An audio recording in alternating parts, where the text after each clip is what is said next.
സുന്ദരക്കുട്ടനായ കണ്ണന്റെ നിർമാല്യം തൊഴാൻ കണ്ണാന്ന് പറഞ്ഞ് അമ്പലം നിറയെ ആളുകൾ ആരെങ്കിലും ചോദിക്കാറുണ്ടോ, എൻ്റെ കണ്ണന് വിശക്കുണ്ടോ എന്ന് ചോദിക്കാറുണ്ട്. വൃന്ദാവനത്തിലെ ഗോപികമാർ ചോദിക്കും.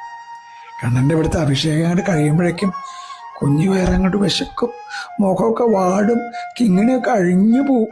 അപ്പോഴേക്കും തിരുമേനി ചോദിക്കും, എൻ്റെ കണ്ണന് വിശക്കുണ്ടോ, ദാ കൊണ്ടുവന്നേക്കണ കണ്ടോ പറഞ്ഞിട്ട് മലരും ശർക്കരയും തേങ്ങാപ്പൂളും കദളിപ്പഴവും പിന്നെ 2 കുട്ടകം മലരങ്ങോട്ട് കൊടുക്കും.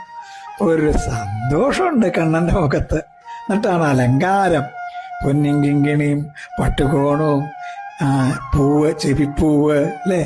ഒരു ഭംഗിയാണ് എൻ്റെ സുന്ദരക്കുട്ടനായ ഗുരുവായൂരപ്പനെ കാണാൻ. കയ്യിൽ കദളിപ്പഴോ ഓടക്കുഴലോ താമരപ്പൂ എന്തെങ്കിലും കൊടുക്കും. ഇത് കണ്ട് തൊഴണവരെയാണ്, ഉഷപൂജ തൊഴണവരെയാണ് ഭാഗ്യവാന്മാര് എന്ന് പറയുക. കൃഷ്ണ ഗുരുവായൂരപ്പ.